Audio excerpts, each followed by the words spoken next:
Vous avez été sur les réseaux sociaux, le site ou sur Facebook, vous avez pu être heureux ou surpris de lire le titre que j'avais donné à ce message. Les prophètes en ont rêvé, Dieu l'a fait.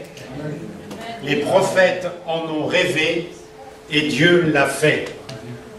Mes amis, j'ai envie de vous dire ce matin que Dieu a écrit la bande-annonce du film qu'il avait prévu pour l'humanité et il l'a dévoilé aux prophètes. Et ces prophètes-là ont été inspirés, ils ont rêvé des choses que Dieu a mises dans leur cœur. Ils en ont rêvé. Et Dieu l'a fait. Dieu l'a fait. Ça m'a rappelé un slogan pour les plus vieux, si vous connaissez ce slogan de la PlayStation. Vous en avez rêvé, Sony l'a fait. Vous vous souvenez de ça? Pour ceux qui sont un peu plus vieux, à peu près une dizaine d'années ou une quinzaine, vous en avez rêvé, Sony l'a fait. Mais moi je dis, les prophètes en ont rêvé, et Dieu l'a fait. Les prophètes en ont rêvé, et Dieu l'a fait. Et ce slogan m'a inspiré parce que les prophètes ont rêvé des choses de Dieu. Ils percevaient l'ombre des choses à venir. Ils avaient dans leur cœur un bouillonnement pour les choses futures. La Bible nous dit dans Colossiens au chapitre 2, verset 17, que ces gens-là, ils ont tellement désiré, ils ont tellement vu les choses qui allaient venir, l'ombre des choses à venir. Ils avaient comme, ils pointaient du doigt un instant dans le présent qui était le nôtre. Et l'époque dans laquelle nous vivons, les derniers temps des derniers temps, ils n'ont pas eu le droit de le voir, ils sont morts avant, mais ils ont tellement rêvé de cela. Et d'un seul coup, Dieu l'a créé, Dieu l'a fait. Leur rêve, inspiré par Dieu, est devenu réalité. Et tous les prophètes de l'Ancien Testament, les rois, que ce soit David qui disait, je vais vous prendre un passage dans Actes chapitre 2 verset 31, on va lire ce passage dans Actes chapitre 2 verset 31. Et la résurrection du Christ qu'il a vu et annoncé, qu'il a prévu d'annoncer en disant qu'il ne serait pas abandonné dans les séjours des morts et que sa chair ne verrait pas la corruption. On parle du roi David.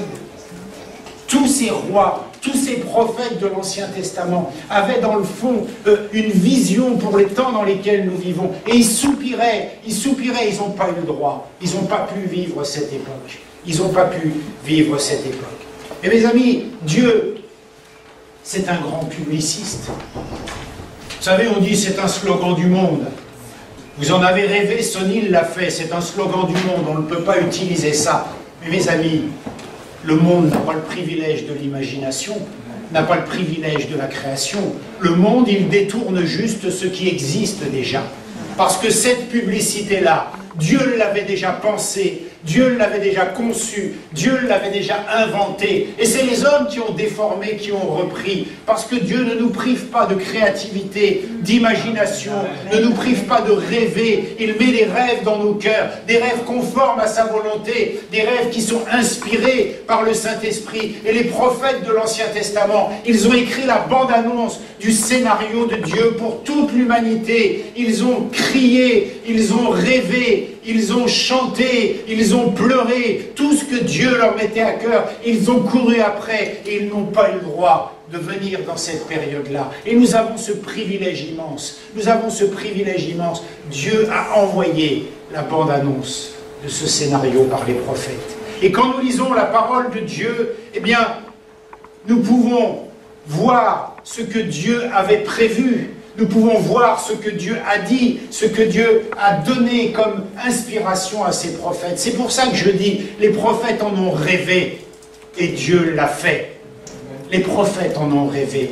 David, quand il pensait à la construction du temple, c'était un temple permanent, où il y aurait la présence de Dieu en permanence, où il y aurait la vie de Dieu en permanence. Les prophètes de l'Ancien Testament, c'était quoi leur rêve? C'était quoi leur délire absolu, mais pas dans le sens péjoratif? Ils rêvaient d'un Dieu qui vivrait dans l'homme et qui serait présent dans sa plénitude tout le temps dans l'homme. Ils rêvaient de cela. Il rêvait de ce que le Nouveau Testament nous donne. Il rêvait de ce que le sacrifice de Jésus-Christ nous accorde. Il rêvait de ce que le Saint-Esprit nous a donné aujourd'hui. Le privilège que nous avons. Un Dieu que nous portons en nous, qui remplit de présence et d'onction nos vies. Ils ont soupiré après ça. Ils ont crié après ça. Ils n'ont pas eu le droit de le vivre. Parce que Dieu avait décidé de cette façon-là. Mais ils ont écrit la bande-annonce. Ils ont crié la bande-annonce de Dieu. Et vous savez, c'est comme un film, où le processus d'un film, c'est quoi? On envoie la bande-annonce avec tous les meilleurs moments du film.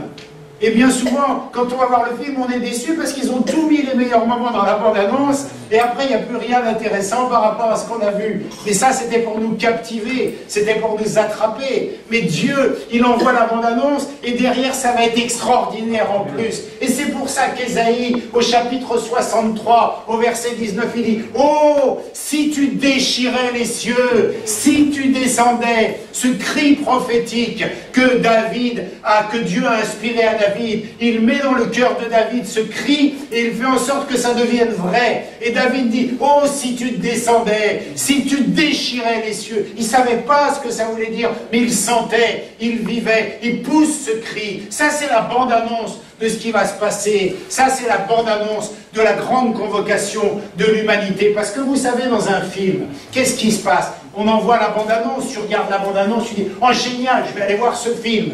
Mais avant que le film, tu puisses le voir, il y a d'abord l'avant-première. C'est quoi l'avant-première?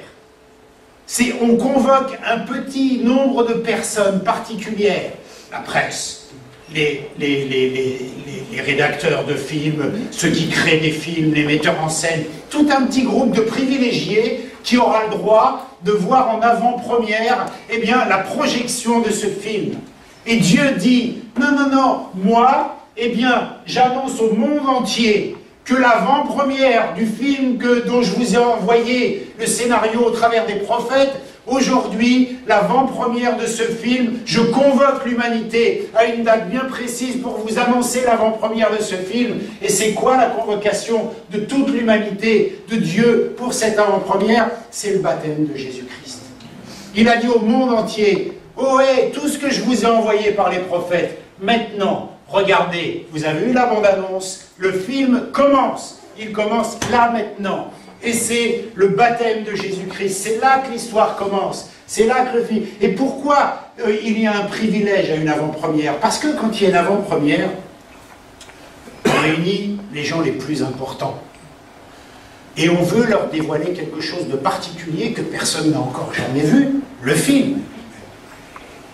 Et quand Jésus vient sur terre, c'est exactement l'avant-première.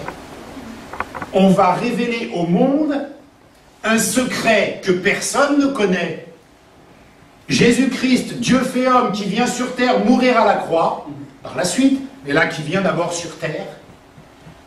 On annonce ce secret, parce que Jésus dit, aux autres ça vous a été caché, mais moi je vous le dis maintenant, le royaume de Dieu s'est approché de vous. Et Jean-Baptiste vient, il dit, repentez-vous maintenant, parce que celui qui vient après moi est plus grand que moi. Il prépare le terrain. Et on dit à Israël, oh, hey, vous êtes un peuple élu, vous les privilégiés, vous êtes convoqués, parce que Dieu vous révèle les secrets maintenant. Vous voyez le film, vous avez ce privilège, vous avez reçu une invitation VIP pour venir voir le film et savoir que Jésus, c'est Dieu, Jésus, c'est le sauveur de l'humanité. Vous voyez, il y a une invitation spéciale. Et ce film-là, ce privilège qu'ils ont, eh bien, Israël avait le privilège. Les disciples avaient le privilège. Les gens de cette époque avaient le privilège parce que Jean-Baptiste l'avait annoncé et Jésus vient et le confirme. La bande-annonce des prophètes devient réelle ce jour-là. Parce que Jésus, il arrive. Parce que Jésus, il se baptise ce jour-là. Et la prière d'Ésaïe, oh, si tu déchirais le ciel et si tu descendais. Oh, qu'est-ce qui se passe au baptême de Jésus? Le ciel s'est ouvert. Le ciel s'est ouvert. Déchiré. C'est plus violent que ouvert, le terme. Le ciel s'est ouvert. Et Dieu vient et dit, celui-ci est mon fils bien-aimé en qui j'ai mis toute mon affection.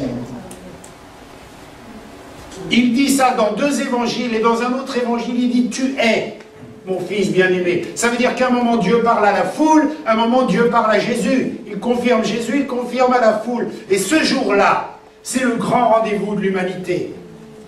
Le ciel s'est ouvert sur la terre. Il y a eu une invasion divine sur terre. Amen. Dieu est venu sur terre. Le ciel a été ouvert. Il ne sera plus jamais refermé. Il ne sera plus jamais recousu. Ce n'est pas possible. Ce jour-là, à l'avant-première mondiale du film de Dieu pour l'humanité, le ciel a été ouvert. Et il a convoqué la presse, il a convoqué tous les privilégiés, tous les VIP, et il leur a dit, voilà, je vous révèle le secret de mon film. Vous avez l'avantage, le privilège de le vivre en avant-première. Et l'humanité, il y a 2000 ans, a vu en avant-première le scénario de Dieu pour les hommes. Et Jésus vient. Le ciel se déchire, selon Marc chapitre 1 verset 10, au-dessus de Jésus. Le ciel s'ouvre. Ça veut dire que le ciel lui-même prête attention à cet événement qui est en train de se dérouler sur terre. Le ciel fait attention à ce qui se déroule, parce que le ciel, mes amis, vient d'envahir la terre ce jour-là. Ce jour-là, le ciel vient d'envahir la terre. C'est pas anodin, c'est pas un détail, c'est pas un petit événement. Le ciel vient d'envahir la terre. Est-ce qu'on réalise ça? Le ciel s'est déchiré. Le ciel vient d'envahir la terre. Le Saint-Esprit vient d'être libéré sur la terre. Amen. Le Saint-Esprit, ce jour-là, vient d'être libéré sur la terre parce que le ciel s'est déchiré. Personne ne pourra le recoudre. Personne ne pourra le refermer. Le ciel est ouvert. C'est une invasion du royaume de Dieu sur terre. Une invasion. Une plénitude. Et la Bible déclare quoi? Le royaume de Dieu s'est approché de vous. C'est fini. On ne peut plus faire machine arrière. Les cieux se sont ouverts. Dieu a envahi la terre. Avant, c'était sporadique. C'était par des attouchements. C'était par des visions.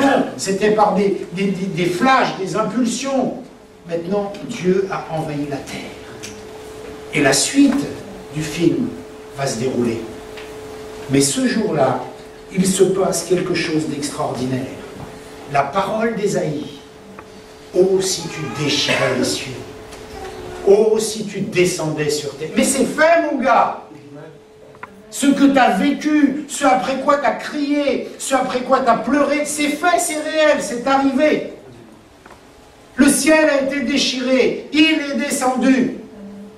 L'invasion a commencé. Dieu a envahi la terre. Le Saint-Esprit envahit la terre ce jour-là. Parce que les cieux sont ouverts. Amen. Et les prophètes, ils pointaient du doigt de leur époque un instant de notre futur, de notre présent à nous, mais qui était leur futur à eux. Ils pointaient cette époque-là. Dans leur tripes, ils le sentaient que ça allait arriver. Ils ne pouvaient pas le décrire, ils ne pouvaient pas bien en parler, ils n'avaient pas le bon vocabulaire, ils avaient juste une intuition, un instinct, un sens spirituel de prophète. Et ils disaient, je veux ça, ça leur a pas été permis, mais ils ont crié après ça, ils ont vécu pour ça, ils l'ont imaginé et Dieu l'a fait. Voilà pourquoi je dis le slogan de Sony, mais Dieu avait inventé ça bien avant. L'homme ne fait que reprendre des choses que Dieu a déjà faites. Quand on dit mais c'est du monde, non, c'est pas du monde. Le monde se sert de ça et le déforme, mais ça appartient d'abord à Dieu. Amen. Même l'imagination, même la créativité, même les slogans publicitaires qui ont le mieux marché, Dieu les avait déjà créés d'abord. C'est juste que le monde les a empruntés pour les déformer. Ils en ont rêvé. Dieu l'a fait. Alléluia. Et l'homme a dit, Sony, tu en as rêvé, Sony l'a fait, la PlayStation. Le Saint-Esprit, mes amis, vient d'être libéré sur terre. Yes. Vous comprenez le process de Dieu? La bande-annonce. Une fois que la bande-annonce, tout le monde a entendu parler de ce film, il dit, venez, c'est l'avant-première, je projette la première fois ce film. Alors la presse, venez.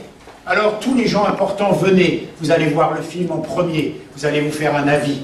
Et ce film-là, il vous révèle des choses qui étaient cachées jusqu'alors pour l'humanité. On en est là. Mais qu'est-ce qu'il se passe quand on fait cette analogie, cette comparaison avec un film? Eh bien, il y a un moment, quand un film a été vu par la presse, quand il y a eu l'avant-première, il y a après la diffusion dans toutes les salles. C'est-à-dire que le deuxième point, c'est qu'on s'arrange pour que ce film soit vu dans le monde entier, dans toutes les langues, sur tous les supports possibles et inimaginables, salles de cinéma, télévision, streaming, ordinateur, tout ce que vous voulez, la diffusion. C'est que le monde entier en entende parler, et dans toutes les langues, dans toutes les versions. Alors si c'est un film anglais, eh bien il y aura des acteurs français qui reprendront le rôle, etc. Vous voyez, le but c'est que ça soit diffusé. Mais mes amis, ça c'est la Pentecôte. Ça c'est acte 2. C'est la Pentecôte. Et Dieu n'a pas convoqué l'humanité pour lui dire, voyez mon film comme il est bien. Et puis plus rien, vous avez vu les meilleurs moments, c'est fini, tant pis pour vous. Non, Dieu a convoqué l'humanité pour dire, après c'est encore mieux. Ce qu'il va y avoir après le film que vous avez vu, qui s'est déroulé sous vos yeux, c'est encore mieux. Et c'est vrai que Sony, quand il a inventé le concept de la PlayStation, il te faisait rentrer dans la réalité du jeu vidéo. Tu étais presque dans la réalité virtuelle. Moi, je me souviens, quand mon fils est né, qu'il était plus petit, on jouait ensemble à la PlayStation, mais c'était captivant. Tu rentres dans l'histoire, tu es carrément dedans. C'est une sorte de réalité virtuelle. Mais Dieu, il fait plus que ce nom. Il te fait rentrer ce jour-là dans l'autre réalité, pas virtuelle, sa réalité à lui. L'autre réalité, celle qui maintenant est accessible parce que le ciel est ouvert. C'est ça, ce jour de la Pentecôte.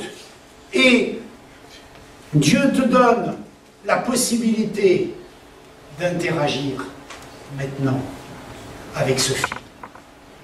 Dieu te donne la possibilité, mais Éphésiens 3,17, pendant que je finis, la possibilité d'interagir avec ça. Parce que le jour de la Pentecôte, acte 2, c'est quoi?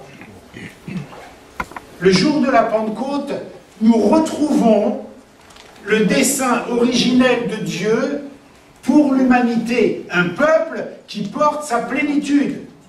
C'est ça, le dessein originel de Dieu, c'est un peuple qui porte sa plénitude, de sorte que Christ habite en vous, dans vos cœurs, par la foi, afin qu'il est enraciné, etc., etc. Autrement dit, le texte est en train de nous dire que là, nous retournons à l'origine du désir de Dieu. Avoir un peuple qui porte sa plénitude, qui vit totalement avec Dieu. Ça avait été perdu en Éden, c'est retrouvé maintenant. Un peuple qui porte sa plénitude. Et ce jour-là, qu'est-ce qui se passe à la Pentecôte? On ne va pas parler de baptême du Saint-Esprit, tout ça, mais on va prendre des choses qui vont nous aider à comprendre que comment ce film est diffusé, comment Dieu diffuse ça. La Bible nous dit qu'il y a un bruit impétueux, un vent violent, parce que le terme c'est impétueux, violent. Ça veut dire que ce jour-là, il y a quelque chose de violent. Et un des mots, un des sens du mot impétueux, on peut aussi y voir apporter. C'est-à-dire que ce jour-là, le vent apporte quelque chose qui vient de Dieu, il l'apporte sur la terre, parce que le ciel est ouvert. Vous saisissez? Il apporte ce vent impétueux avec violence, fracas. Il apporte quelque chose qui vient de la bouche de Dieu sur la terre. Et ça, c'est prophétique, ça va loin.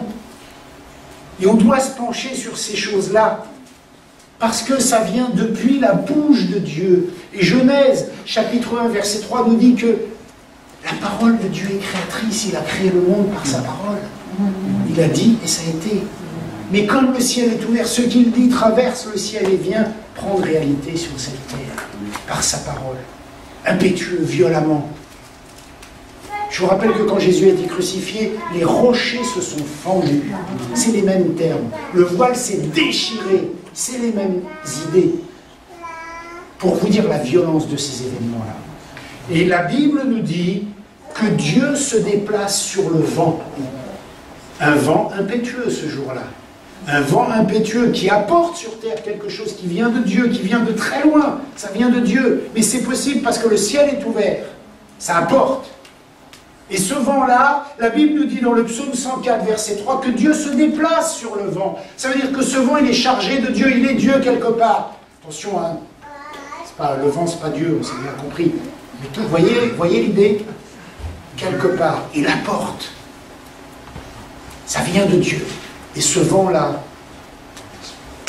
la Bible nous dit que Dieu se déplace sur le vent. Le vent impétueux de la Pentecôte ce jour-là, c'est ça. Le vent impétueux de la Pentecôte ce jour-là, c'est ça. On a plein de formes de présence de Dieu. La Bible dit qu'il siège au milieu de nos louanges, il siégeait dans le temple, il siège en nous. Mais ce jour-là, la Pentecôte, c'est toutes les formes de présence de Dieu qui sont là réunies, accessibles, toutes les formes. Le ciel est ouvert et le film se diffuse. Ça vient sur les hommes qui repartiront aux quatre coins de la terre. C'est ça le film. En anglais, en espagnol, en italien, en grec, en romain. Voilà, on diffuse le film sur PlayStation, pas sur PlayStation, mais sur ordinateur, sur télé, sur cinéma, sur ce que tu veux. Boum, ça part dans le monde. La diffusion est là. C'est ça la Pentecôte. Il y avait Babel. Les hommes, ils ont été brouillés à tous parler des langues différentes pour ne pas se comprendre. Et là, ils vont se comprendre dans plein de langues différentes. C'est comme si ça revenait. Bref, c'était une parenthèse. Mes amis, ce jour-là, une ville a changé de statut. Elle est passée de celle qui crucifiait Jésus, quelque temps avant, à celle qui dit comment faut-il faire pour être sauvé.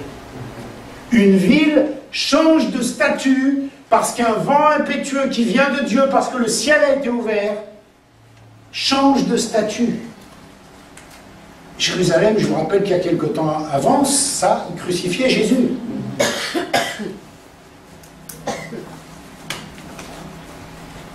Elle passe de tuons Jésus à qu'est-ce qu'il faut faire pour être sauvé. Et là, il y a un aspect encore prophétique, parce que Jérusalem, c'est la ville qui est appelée à vivre la plénitude de Dieu, la Jérusalem céleste. David en a parlé aussi. Vous imaginez toutes les leçons qu'il y a là à tirer, tous les enseignements. Cette ville, elle est prophétique.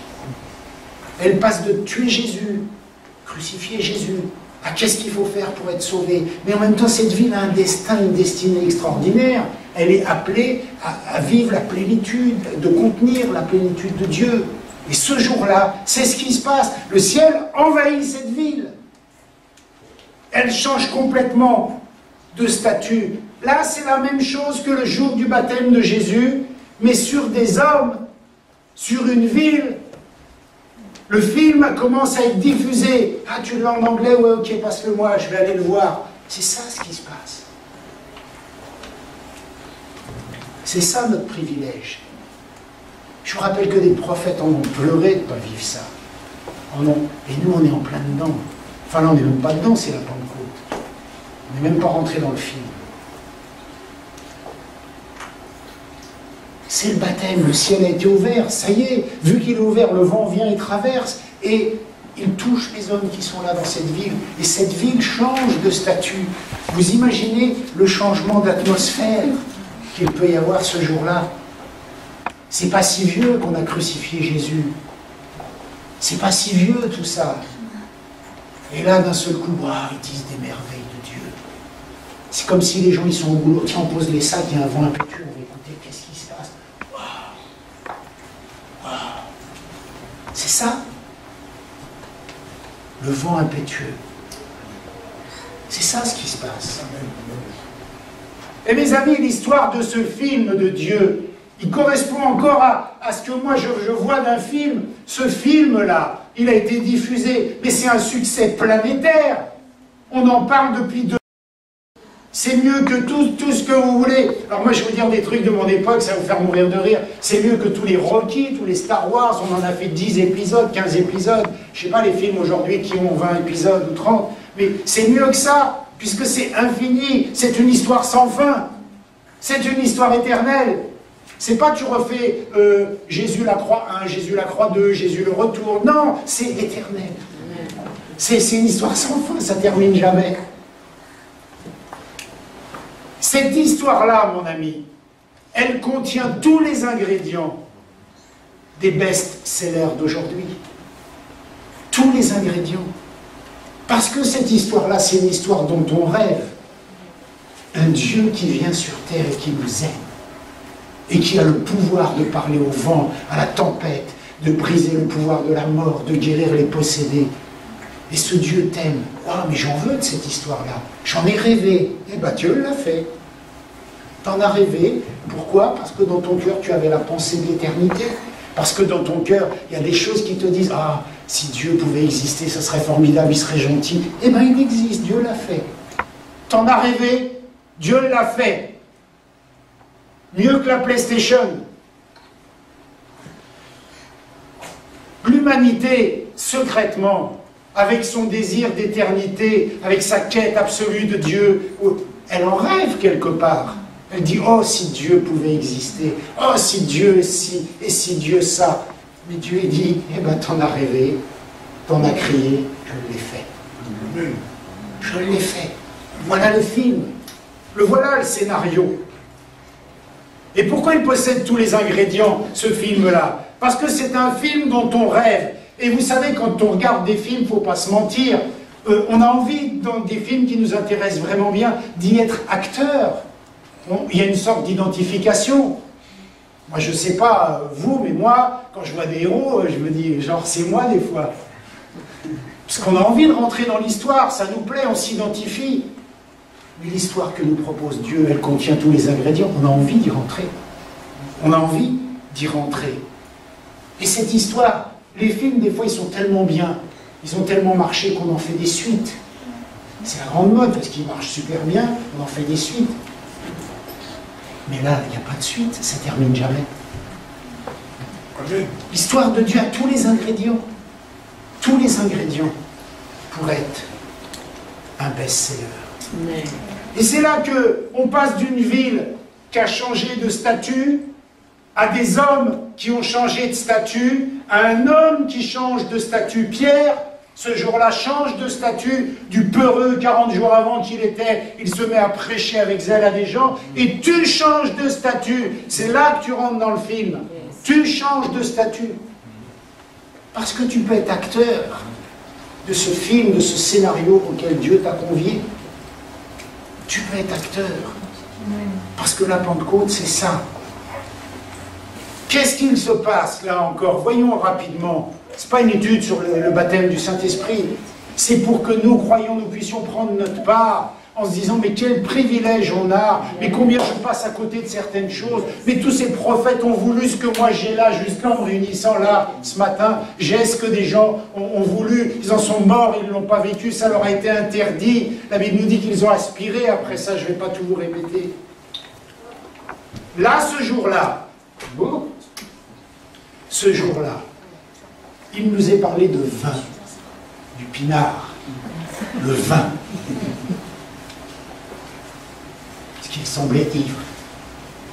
Vous savez, le vin, la Bible en parle souvent, et le premier miracle de Jésus, c'est de changer l'eau en vin.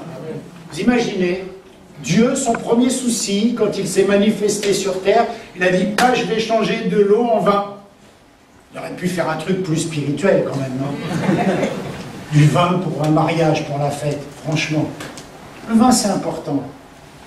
Bien, mes amis, le vin, ça influence.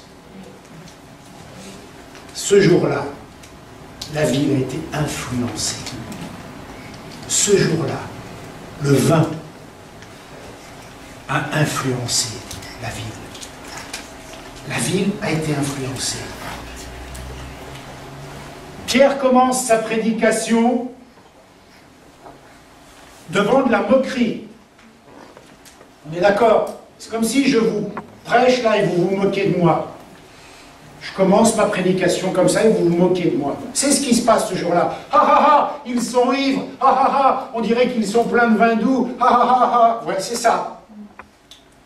Et par le biais de sa prédication, il influence. Et à la fin, c'est plus du tout ça. À la fin, ils se remettent en question. À la fin, ils demandent mais qu'est-ce qu'il faut faire pour être sauvé? Ils disent de telles merveilles de Dieu. D'un seul coup, cet homme-là, dans sa bouche à lui, il sait dire les merveilles du ciel, mais comme le ciel lui-même le dit. Et ça influence la vie. Ça influence l'auditoire. Ça commence devant de la moquerie. On commence par se moquer d'eux. Ces gens-là, ils sont ivres. Alors n'ayons peut-être pas peur de la moquerie, parce que visiblement, on peut influencer. Une autre leçon que ça peut nous donner,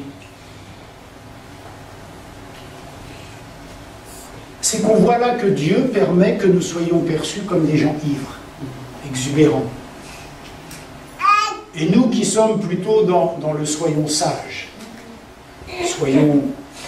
Là, Dieu est en train de nous montrer que, en fait, c'est leur bizarrerie, ils sont allés voir, on dirait qu'ils sont ivres. Ça les a attirés, ça les a pas repoussés. Vous voyez? Ça les a pas repoussés. C'est pas où ils sont ivres, on s'en va. Ils sont ivres, on regarde, on écoute, on continue. Et puis à la fin, mais qu'est-ce qu'on doit faire pour être sauvé? N'ayons pas peur des manifestations de l'esprit. Quelquefois, on se dit, oh, ça vient pas de Dieu parce qu'on veut juste préserver notre dignité à nous. Mais là, vous croyez que leur dignité était préservée? Ils étaient minables. Les gens croyaient qu'ils étaient sous. Elle est où leur dignité? Ils sont perçus comme des gens ivres. Ça veut dire que toi, quand tu vis ta relation avec Dieu, bah, tu peux être perçu comme un débile mental profond. Et ta dignité, elle n'est pas préservée. Tu sais quoi, ce mec, il parle n'importe comment, il dit des mots bizarres. Mais ils sont tous fous. Mais sauf que là, le regard de l'autre négatif sur toi, et le regard que des gens peuvent avoir sur nos réunions, bah finalement, ça peut tout changer, être attiré par ce côté bizarre. N'ayons pas peur non plus du côté bizarre. Soyons pas trop sages. Parce que ce jour-là, en paraissant ivres, la Bible dit qu'ils étaient ivres, ça veut dire qu'ils étaient... franchement, pour employer un comparatif comme ça, il faut quand même qu'ils étaient sérieusement bousculés. Et bien Dieu, dans leur aspect minable, on va dire, parce que c'est pas bon un homme ivre, et bien ça a attiré. Ouais. Mais parce que ce qu'il disait, c'était des merveilles de Dieu, même dans leur ivresse potentielle. Hein. Ça veut dire que d'un seul coup, il leur avait été donné la capacité de parler de Dieu comme le ciel lui-même en parle. C'était jamais arrivé avant. Parce que l'Esprit de Dieu a envahi la terre, parce que l'Esprit de Dieu a envahi la ville, parce que l'Esprit de Dieu est présent, parce que l'Esprit de Dieu les a remplis, eh bien, ils disent de leur bouche des choses, c'est comme si d'un seul coup ils avaient appris un vocabulaire divin pour parler des merveilles de Dieu. Parce qu'on ne peut pas dire les merveilles de Dieu. Il n'y a que quand l'Esprit de Dieu vient te donner les mots, les mots que le ciel emploie lui-même pour parler de Dieu. Parce que sûrement dans la gloire de Dieu, il y a des mots spéciaux, un vocabulaire spécial, j'en sais rien. Mais en tous les cas, il y a quelque chose. Et ce quelque chose-là, ce jour-là, il est descendu. Pour y rester, pour qu'il soit tien, pour qu'il soit à nous. Ça veut dire que ça, c'est notre privilège. Le baptême du Saint-Esprit, ce n'est pas qu'une histoire de parler en langue et de puissance. C'est une histoire d'influencer. C'est une histoire de changer d'atmosphère, l'atmosphère qui t'entoure. C'est une histoire de changer l'ambiance. C'est une histoire d'impacter une ville. C'est une histoire d'impacter un pays, une nation, d'impacter une entreprise, d'impacter plein de choses. C'est ça. C'est pas que parler en langue, c'est pas ça. C'est porter la présence de Dieu pour qu'elle influence comme le vin influence. Que je sente bon. Et ici, nous voyons encore que c'est pas une prière, ce jour-là. C'est des louanges. C'est pas une prière qu'ils font, les gars. C'est des louanges. La louange déclenche ça. La louange débloque ça. C'est pour ça qu'il faut qu'on rentre dans l'adoration, dans la louange. Parce que ce jour-là, ce qui leur a été donné, c'est de dire les louanges et les merveilles de Dieu. C'est de la louange, c'est pas de la prière. C'est pas au nom de Jésus, taisez-vous, ville de Jérusalem, incrédule qui avait crucifié Jésus, non. C'est on loue Dieu et vous êtes influencé. On loue Dieu et ça se déverse sur vous. Je parais ivre, je m'en fiche, parce que de toute façon mon ivresse va t'enivrer. Mon ivresse va t'envelopper. Mon ivresse va t'influencer. Et comme je suis rempli, je déborde. Parler en langue si c'est le but, mais tu ne vas pas déborder. Quand tu es rempli, tu débordes, c'est obligé. Autrement, tu es rempli de rien, tu es rempli de rien. Ça se voit quand on est rempli.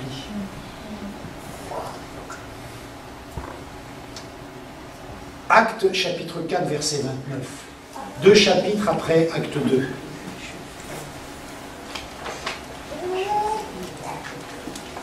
Ça aussi, c'est une petite leçon qu'on peut tirer.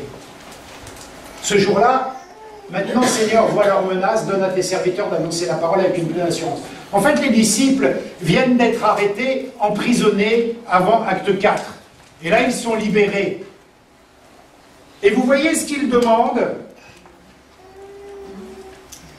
Ils demandent à Dieu, non pas d'arrêter l'épreuve, ni la persécution. Ils demandent une mesure de puissance supplémentaire pour pouvoir vivre ces choses-là.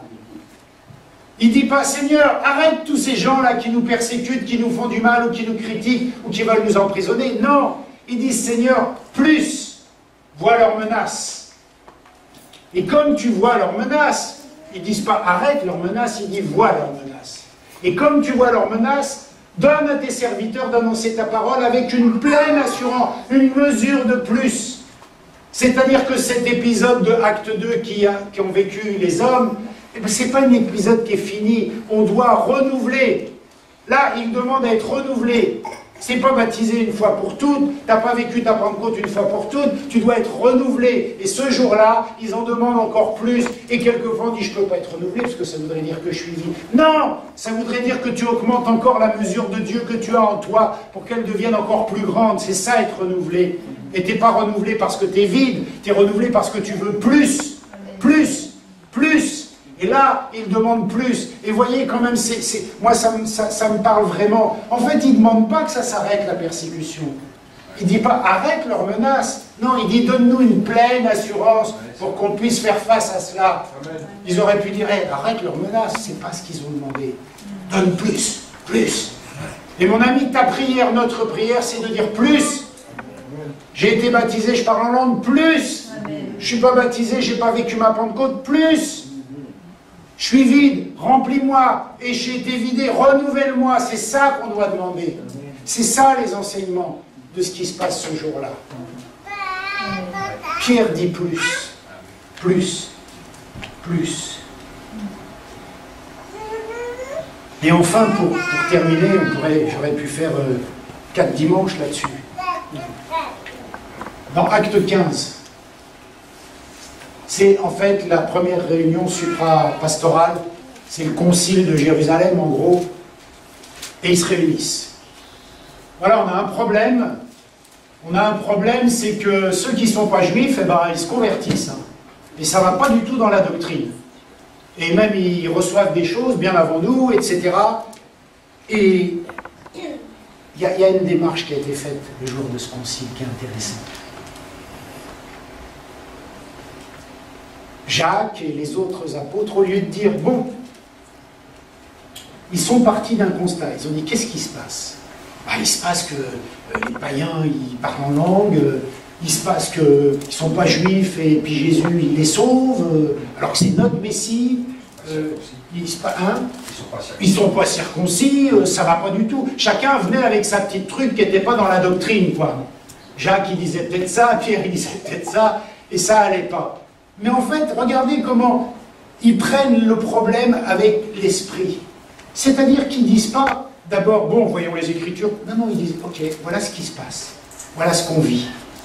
Il faut la démarche à l'envers. Ils ne bloquent pas l'expérience, ils disent, voilà l'expérience. Maintenant, eh bien, Dieu va nous aider parce que...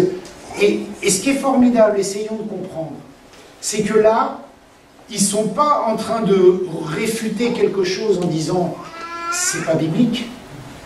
Il se passe quelque chose, donc c'est Dieu qui agit, et sur le constat de ce qui se passe, ils essaient d'en parler, ils essaient de partager, ils ne bloquent pas. Ils auraient pu dire, attends, on va voir les Écritures, non, c'est pas ce qui se passe. Après, bien sûr, Dieu va leur donner de la sagesse pour que ça corresponde aux Écritures, mais là, il y a un autre état d'esprit. Et nous, peut-être, quand on vit notre foi, quand on vit nos rassemblements, quand on vit nos cultes, eh bien, si on avait cet état d'esprit, il se passe quelque chose dans un culte, on dit ça vient pas de Dieu. Hop, tais-toi, t'en sais rien encore. Vois ce qui se passe. On fait comme eux au Concile de Jérusalem, on en discute. Et puis peut-être que Dieu veut nous enseigner quelque chose de nouveau qu'on n'a pas compris, qu'on n'a pas vu, qu'on n'a pas décelé. Et de toute façon, si ça vient de Dieu, il nous donnera une équivalence biblique pour approuver, bien évidemment. Mais vous voyez l'attitude qu'ils ont là. Eh bien, c'est une attitude d'hommes qui sont nés de nouveau, qui ont changé d'état d'esprit. Quelque chose les bouscule fondamentalement dans leur doctrine. Ils sont juifs, c'est leur Messie, et les autres ne sont pas circoncis, etc. Ça les bouscule profondément. Ils se posent calmement. Ils en discutent. Ils ne ferment pas la porte au salut des païens, par exemple. Alors que c'est inconcevable dans leur tête. Et puis d'un seul coup, en discutant tranquillement, en acceptant de vivre et de prendre compte d'une expérience nouvelle, il s'avère que Dieu va confirmer que cette expérience, elle est ok, elle est bonne, on peut la faire. Vous voyez l'attitude qu'il y a le jour de ce concile? Ils n'ont pas raisonné de l'autre côté, en disant non. Ils ont d'abord regardé des hommes ouverts, des hommes disponibles, des hommes d'esprit. Et nous, on a peut-être notre liturgie bien fermée, bien formée, bien déformée, j'en sais rien, bien faite en tous les cas. Et certains feraient des bonds de 2 mètres de haut si on changeait quoi que ce soit. Pas ici, mais dans les églises. Vous savez, quand la guitare électrique est arrivée dans les assemblées il y a quelques années, c'est comme le slogan de Sony, tu prends des choses du monde, alors que c'est plein, mais la guitare, elle n'appartient pas au diable, c'est Dieu qui a créé les instruments musicaux. C'est juste que le diable s'en sert pour déformer, c'est une copie. Mes amis, peut-être qu'il y a encore une dimension plus que Dieu veut nous donner. Et nous devons avoir la même attitude, le même état d'esprit, je vais finir comme ça, le même état d'esprit qu'au Concile de Jérusalem. Ils n'ont pas fermé la porte, et Dieu a confirmé. Nous, on vient à nos rassemblements, on vient à nos réunions en connaissant la fin, et on la fait correspondre à ce qu'on sait de la Bible.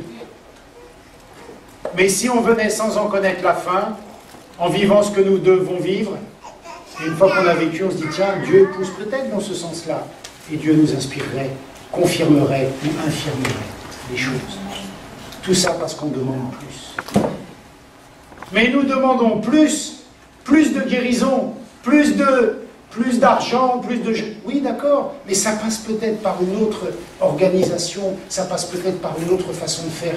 Tu vas être guéri, l'esprit de guérison va peut-être venir, mais il va falloir peut-être que tu acceptes tellement de choses que tu n'es pas prêt à accepter, qui n'ont rien à voir avec la guérison, d'abord. Il va falloir tellement que tu révolutionnes ta tête que si tu commences à y penser, tu ne vas même pas essayer de le faire. Parce que c'est Dieu qui va le faire. Ce matin, je lisais un psaume de David. C'est fini le message. Ce matin, je lisais un psaume de David. Je me disais, mais pourquoi il dit ça, David? Il dit, ouais, j'ai combattu avec mon épée, j'ai tiré mon arc, etc. Mais c'est pas grâce à mon épée, c'est à cause de toi. Mais je me disais, pourtant, il s'est battu avec l'épée, donc c'est un peu à cause de lui. Mais ce qu'il voulait dire, c'est quel que soit le moyen de t'emploi, c'est Dieu qui fait les choses. Alors c'est pas important le moyen. Et tu ne peux pas le prédire, dire je vais employer ce moyen-là pour réussir ça. Non, il se passe quelque chose. C'est Dieu qui fait. Et puis tu vois si ça correspond à la parole de Dieu. Amen. Et si ça ne correspond pas, Ton père qui ne te donne pas un serpent te dira c'est pas bon pour toi. C'est tout. Mes amis, demandons plus. Et ce film auquel Dieu nous a invités, on n'y rentre qu'au 3e chapitre, qu'au chapitre après la Pentecôte, puisque nous n'étions pas là au baptême de Jésus, nous n'étions pas là le jour de la Pentecôte, mais ce film il continue. Aujourd'hui on est invité par Dieu à y rentrer dans la plénitude que Dieu a prévue pour moi, pour vous. Vous savez, la Bible dit que quand Moïse il s'est approché de Dieu, il y avait son visage qui brillait, qui illuminait et tout. Et le Nouveau Testament nous dit, mais ici, il y a bien plus que Moïse. Il y a bien plus. Il y a Dieu en nous. Un privilège extraordinaire dont nous n'avons même pas commencé, je dis bien commencé, à comprendre l'importance, à comprendre la grandeur de cette chose. Dieu en nous. C'est un truc de fou.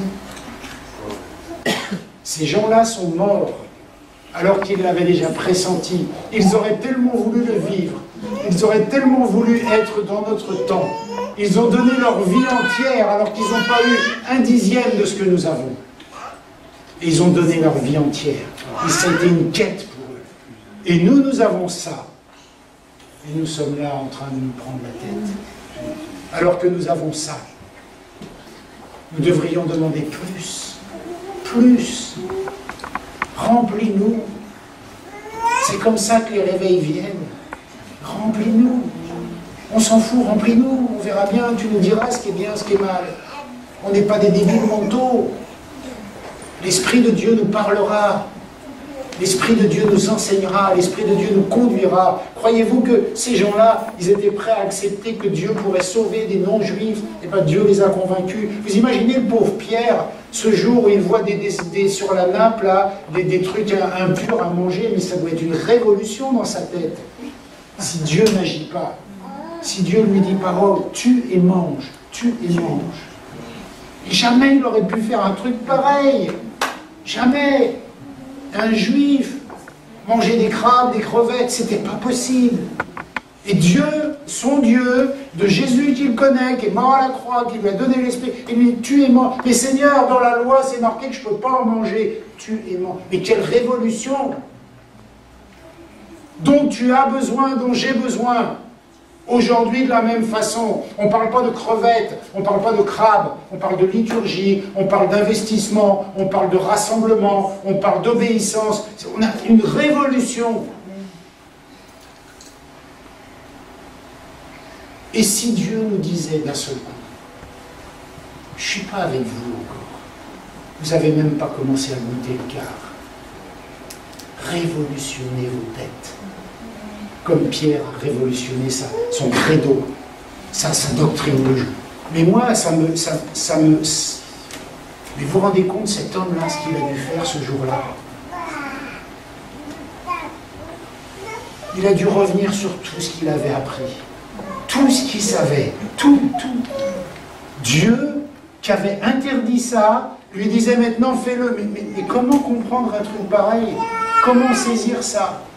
Si ce n'est pas par l'esprit, si ce n'est pas par une pleine mesure, plus.